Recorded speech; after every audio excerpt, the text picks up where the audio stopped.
या देवी सर्वभूतेषु माँ ब्रह्मचारिणी रूपेण संस्थिताय नमस्तस्यै नमस्तस्यै नमस्तस्यै नमो नमः। हेलो गाइस, तो वेलकम है आप लोगों का मेरे चैनल पे। तो आज है नवरात्रि का डे 2। सबसे पहले प्रेम से बोलिए जय माता दी, सारे बोलिए जय माता दी। और आज है माँ ब्रह्मचारिणी मैया का पूजा। तो अभी मैं नहा धो करके रेडी हो गई हूँ और मैं जा रही हूँ अभी सुबह की आरती और पूजा करने। तो चलिए आरती और पूजा करते। लेकिन हाँ, अगर वीडियो देख रहे होंगे तो प्लीज़ वीडियो को लाइक कीजिएगा, शेयर कीजिएगा और सब्सक्राइब भी कीजिएगा मेरे चैनल पे, अगर आप मेरे चैनल पे न्यू होंगे तो। ठीक है, तो चलिए चलकर अभी माता रानी का पूजा करते हैं। तो प्रेम से बोलिए जय माता दी। आज है नवरात्रि का दूसरा दिन और दूसरा दिन जो है माता नव दुर्गा के रूप में माँ ब्रह्मचारिणी का आगमन हो गया है मेरे यहाँ। तो फाइनली यहाँ पे मैं आ गई हूँ नहा धो करके पूजा करने। सुबह की आरती पूजा मैं यहाँ पे कर रही हूँ।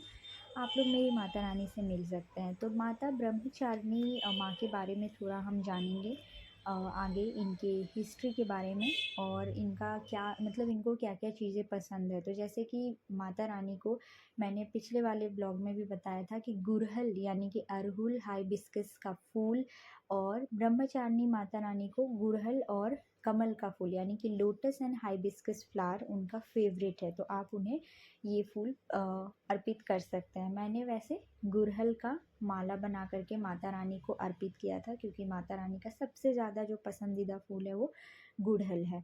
उसके अलावा ब्रह्मचारिणी मैया का जो फेवरेट कलर है वो ग्रीन कलर है, यानी कि ग्रीन हरा कलर जो है माता रानी का बेहद पसंदीदा रंग है। आप अगर सुहागन है तो आप हरी रंग की साड़ी पहन करके और पूजा कर सकती हैं। मैं यहाँ पे जैसे कि मैंने बताया था कि मेरा 9 डेज़ का फास्ट होता है, तो हम कोई एक ही मतलब जो नया ड्रेस रहता है उसको ही हम सुबह शाम आरती के टाइम में यूज़ करते हैं पहनने के लिए। यहाँ पे मैं पूजा कर रही हूँ और जैसे कि मैंने आपको कलर के बारे में बता दिया, उसके बाद वैसे ही माता रानी को किस चीज़ का भोग लगता है। जैसे कि ब्रह्मचारिणी माता रानी का जो पसंदीदा भोग है वो होता है चीनी का, यानी कि शुगर।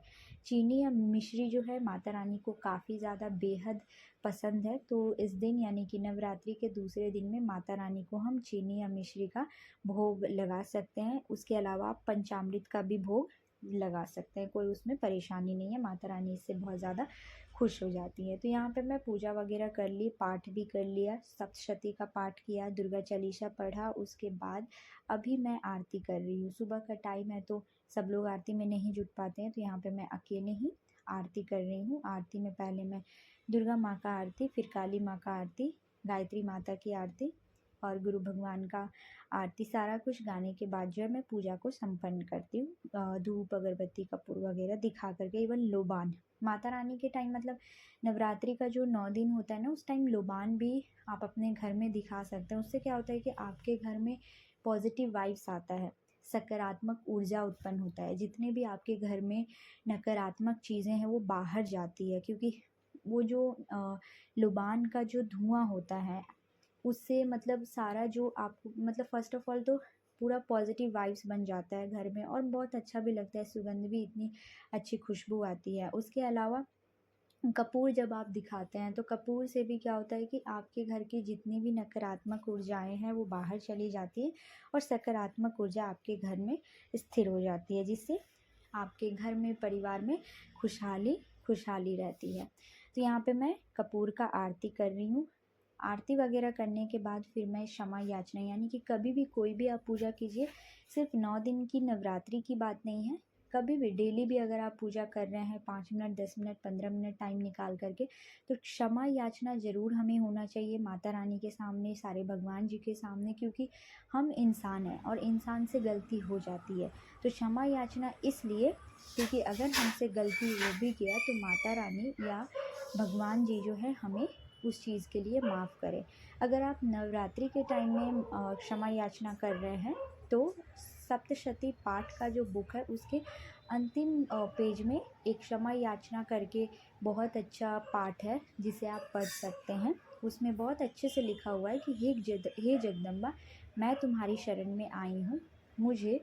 मैं मंत्रहीन क्रियाहीन के द्वारा मैंने आपको पूजा किया है। लेकिन फिर भी आप मुझे अपना एक दास समझ करके मेरी इस पूजा को स्वीकार करें। तो यहाँ पे मैं बैठ कर के माता रानी से क्षमा मांग रही हूँ कि अगर मुझसे कोई भी भूल चूक हो गई हो तो अपनी बच्चा समझ के, अपनी बेटी समझ के मुझे माफ़ कर दीजिएगा माता रानी, और मेरी इस पूजा को ज़रूर स्वीकार कीजिए क्योंकि आपका स्वीकार करना बहुत ज़्यादा ज़रूरी है। तो माता रानी से क्षमा याचना करने के बाद जो है मेरा सुबह का पूजा अभी कंप्लीट हो गया। तो अभी मैं आ गई हूँ नीचे, और नीचे आकर के मैंने लिया है नारियल। तो जैसे कि मेरा 9 दिन का मतलब 9 दिन का फास्ट है, तो मैं पूजा वगैरह करने के बाद यहाँ पे मैं नारियल पानी पी रही हूँ। नारियल पानी भी बहुत महंगा हो गया है बैंगलोर में, 60 रुपये। आई नो हर एक जगह हो गया है, पटना में तो मासी बोल रही थी कि 70 रुपये का दे रहा था, लेकिन यहाँ पे मैं अभी 60 रुपये का लेके आई हूँ। कुछ खास नहीं है, उतना मीठा भी नहीं है, बट कोई बात नहीं, चलिए फिर मिलते हैं। तो जैसे कि मैंने बताया कि नारियल उतना भी मतलब अच्छा नहीं था, लेकिन फिर भी चलो ठीक है, कोई बात नहीं, ठीक था।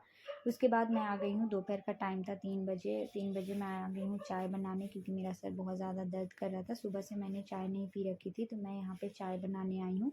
चाय बनाने के बाद मैंने चाय पी, फिर थोड़ी देर मैंने रेस्ट किया, उसके बाद शाम की आरती का टाइम हो गया था। तो जैसे कि माता रानी का जो रूप है, उनका नाम है माँ ब्रह्मचारिणी।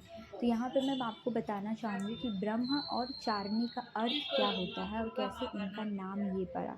तो सबसे पहले हम जानेंगे ब्रह्म का अर्थ क्या है। तो ब्रह्म का अर्थ है तपस्या, यानी कि तपस्या करना, और चारिणी का अर्थ है आचरण करने वाली, यानी कि ये माता ने तपस्या भी की थी और इन्होंने आचरण भी किया था। कठोर तपस्या और ब्रह्मचर्य का पालन करने वाली माँ ब्रह्मचारिणी को चरण में मेरा शत शत नमन है। यानी कि ये बहुत ही ज़्यादा कठोर तपस्या और ब्रह्मचर्य का पालन करने वाली माता ब्रह्मचारिणी कहलाती हैं। तो यहाँ पे रात हो चुका है, रात में मैंने साबूदाना की खीर बनाई, और उसके बाद खाना वाना खा करके फाइनली अब हम सोने की तैयारी कर रहे हैं। तो यहाँ पे माता रानी का जो मंदिर है वो बहुत अच्छे से जगमगा रहा है, और मतलब अभी जो ड्यूरिंग 9 डेज़ है इसमें कुछ अलग ही वाइब्स रहता है, बहुत ज़्यादा सुंदर लगता है, घर में भी लगता है कि माता रानी आ चुकी हैं। तो यहाँ पे फाइनली माता रानी भी रेस्ट कर रही है, और टाइम हो चुका है ऑलमोस्ट 11:40 से 45 के बीच, तो नहीं 11:08 हो रहा है शायद। तो अभी हम भी जा कर के सो जाएंगे। तो चलिए आज के लिए बस इतना ही, मिलते हैं नेक्स्ट ब्लॉग में डे 3 में, और जानते हैं माता रानी के बारे में। जय माता दी।